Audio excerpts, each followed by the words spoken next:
Hello, my love. Good morning to you. I hope that this finds you well. I hope that you are excited for your day. I hope you are looking forward to your day. I hope that you see beauty today, that you find it in something, somewhere, and experience that. I was thinking about manipulation and this idea that if you loved me, you would do X or Y or Z, or if you really cared about me, you would do X, Y, or Z. And this is a phrase that I had heard in my lifetime. People use in a way to try to, quite frankly, coerce someone to do something. And it's such an interesting and insidious sort of way to do it, because the person is saying, if you really cared for me, you would do this thing that I want you to do. But you, the person being coerced, clearly are not comfortable with that thing.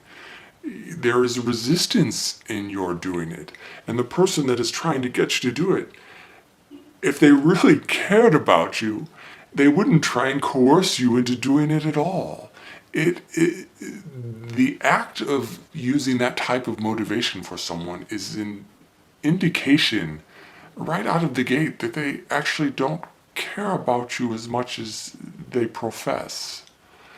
And they are not interested in your well-being. If someone really cared about you, they wouldn't try to force you to do something you're uncomfortable with. They would see that you are uncomfortable, and they would let it go. So be wary of those who profess this sort of manipulation. It's twisty because all of a sudden their desire is turned into a fault of your own. They're saying, oh, if you love me, so there's something wrong with you because clearly you do not love me or you do not care about me enough. That's not what love and caring is. Love and caring is wanting what is best for someone. It is caring deeply for someone. It is also, although this is a tangent and a footnote, realizing that it is important to be there for someone. But loving is not telling someone what to do, or forcing or trying to coerce them into doing something. So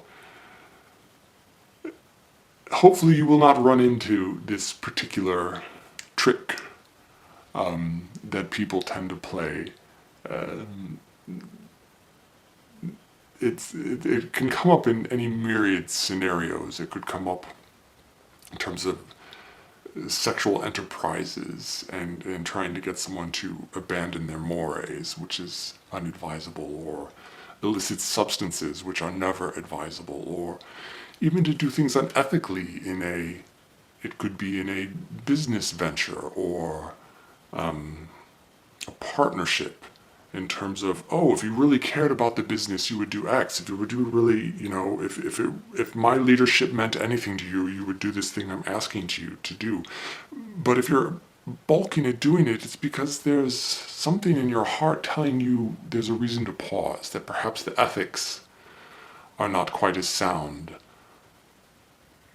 or that the result will not be what some profess it to be. Different scenarios, different issues, but something to keep in mind if you ever hear it thrown at you.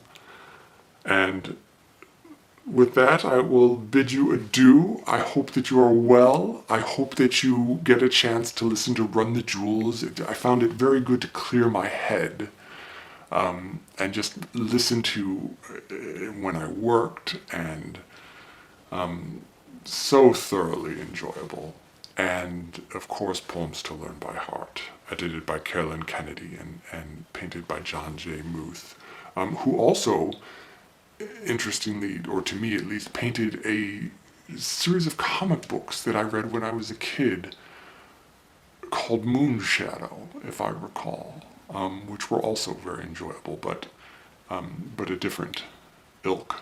So with that, I will bid you adieu.